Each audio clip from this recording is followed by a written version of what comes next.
সপ্তম শ্রেণীর শিক্ষার্থীবৃন্দ, তোমাদের গণিত বইয়ের ৮০ পৃষ্ঠার উৎপাদকে বিশ্লেষণ করো কাজ ৫টি অঙ্ক সমাধান করব। এখানে ১ নম্বরটার সমাধান যদি দেখি, যে এ স্কোয়ার মাইনাস ৮১ বি স্কোয়ার। দেখো, আমরা এখানে এটা সূত্রটা করব হলো, সূত্র হবে এ স্কোয়ার মাইনাস বি স্কোয়ার, সূত্র হবে এ প্লাস বি ইন্টু এ মাইনাস বি। এটা একটা সূত্র। এটা আমরা যেমন এ স্কোয়ার বানিয়ে নিই, এ স্কোয়ার মাইনাস ৮১ বর্গমূল কত? দেখো, ৮১ বর্গমূল হবে, আমরা যদি ভাগ করি, দেখো ৮১কে আমরা ৩ দিয়ে ভাগ করি ২৭ হয়। আবার যদি আমরা ৩ দিয়ে ভাগ করি ৯ হয়, ৩ দিয়ে যদি ভাগ করি ৩ হয়। তাহলে এখানে কয়টা ৩ দেখো তো, ৩ গুণন ৩ গুণন ৩ গুণন ৩। এই জোড়ার মধ্যে একটা নিতে হয়, আবার এই জোড়ার মধ্যে একটা নিতে হয়। তাহলে এটা গুণ করলে কত হলো? ৩ তিরিকে ৯। মানে আমরা কি করলাম, তাহলে জোড়ার মধ্যে একটা একটা করে নিলাম, তাহলে ৩ তিরিকে 9। তাহলে আমরা ৮১ বর্গমূল কত পেলাম? আমরা কিন্তু ৯ পাইছি। 9 বি আছে সাথে বি। এই যে এ স্কোয়ার মাইনাস বি স্কোয়ার আছে, এই যে স্কোয়ার মাইনাস বি স্কোয়ার সমান এ প্লাস বি ইন্টু এ মাইনাস বি। এই কোনটা আমাদের? এটা। বি কোনটা? বি হচ্ছে এ হচ্ছে এটা, এটা মাইনাস বি হচ্ছে 9 বি। এটা হলো সমাধান, একের সমাধান। 2 কি বলছে দেখো, 2 25 x to the power 4 minus 36 y to the power 4। 25-এর বর্গমূল কত দেখবে? তো 25-এর বর্গমূল এইভাবে করে দিবে। 25-এর বর্গমূল দেখবে 5 দিয়ে ভাগ করা যায়। 5 পাঁচা 25, জোড়ার মধ্যে একটা দিতে হয়। 5 গুণন 5, জোড়ার মধ্যে একটা নিলে 5 হয়। তাহলে আমরা 25-এর বর্গমূল পাচ্ছি 5 5x স্কোয়ার। 36-এর বর্গমূল দেখো, 36-এর বর্গমূল 2 দিয়ে ভাগ করো 18 হয়, 2 দিয়ে ভাগ করো 9 হয়, 3 দিয়ে ভাগ করো 3 হয়, 3 হবে। তাহলে হবে কত? 2 গুণন 3 গুণন 3, জোড়ার মধ্যে একটা। তাহলে 2, এই জোড়ার মধ্যে একটা, এই জোড়ার মধ্যে একটা, 3 দুগুণে কত হচ্ছে? 6। তাহলে আমরা পাচ্ছি কত? 6y square. এই তো গুণ করলে 2 দুগুণ 4, y টু দি পাওয়ার 4। আর এটা গুণ করলে 2 দুগুণ 4, x টু দি পাওয়ার 4। মিলেছে? এখন এটা এ, এটা হলো বি। এই যে এটা হলো কি, এটা এ, এটা হলো বি। তাহলে স্কোয়ার মাইনাস বি স্কোয়ারের সূত্র প্লাস 6y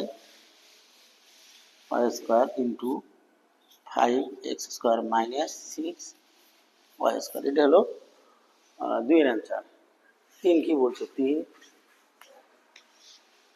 এর সমাধান দেখি।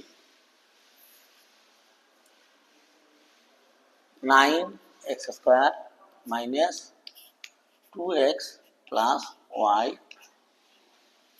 Whole square. 9 এর বর্গমূল হলো কত? 3। এ স্কোয়ার বানালাম, এটা 2x plus y whole square. এই যে আমরা সূত্র এখানে একটা লিখছি, যে এ স্কোয়ার মানে বি স্কোয়ারের সূত্র এইটাই হবে। এই যে এটা হলো এ স্কোয়ার, আর এই বি স্কোয়ার হলো এই পুরোটা। তাহলে এটা আমাদের এ, আর 2x প্লাস ওয়াইটা হলো কি? বি। তাহলে এ স্কোয়ার মানে বি স্কোয়ার সূত্র A plus B, 3x plus 2x plus Y. তারপরে আবার A minus B, 3x minus, এর সেকেন্ড ব্র্যাকেট দিই, একটা লাইন বাড়িয়ে দিলাম। এই যে এ মাইনাস বি, বিটা কোনটা আছে? এটা 2x প্লাস ওয়াই। এখন এই 3টে এক্স আর 2টি এক্স কটা আছে? 5x plus y. 3x minus plus minus minus 2x plus minus minus y. তাহলে কত দাঁড়ালো এখানে? 5x plus Y. এখানে 3টের থেকে 2টে বাদ দিলে মানে প্লাস 3টে এক্স আর মাইনাস 2টে এক্স বাদ দিলে একটা এক্স থাকে, এক্স মাইনাস ওয়াই। এটাই আনসার। তারপরে যদি আমরা দেখি 4 নম্বরটা যদি দেখি, 4 নম্বরটা বলছে কি x square plus 7x plus 10।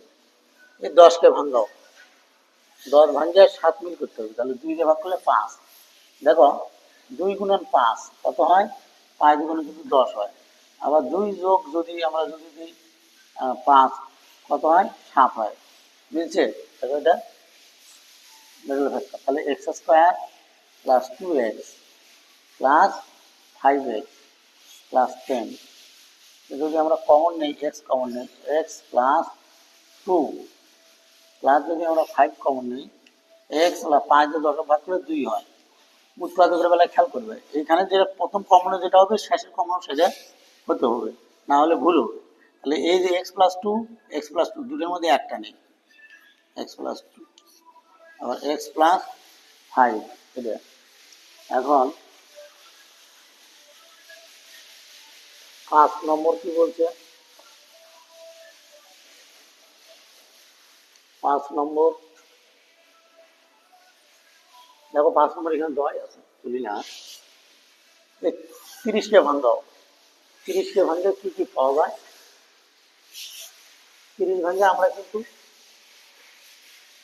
একটা এম মিল করবো। 30 2 দিয়ে ভাঙালে 15, 3 দিয়ে ভাঙালে 5। দেখো 3 দুগুণ কত হয়, 6, 3 দুগুণ 6, 6 থেকে 5 বিয়োগ করলে হয়ে যায়। দেখো তাহলে M square plus 6m minus 5m এগুলো 30। এটা যদি এম কমন নেই, এম প্লাস 6, 5 কমন গেলে এম মাইনাস মাইনাসে কি হয়, প্লাস 5 দিয়ে 30 ভাগ করলে 6, 5 6 30, দুটোর মধ্যে একটা, এম মাইনাস 5, এটাই অ্যান্সার, আছে অ্যান্সার।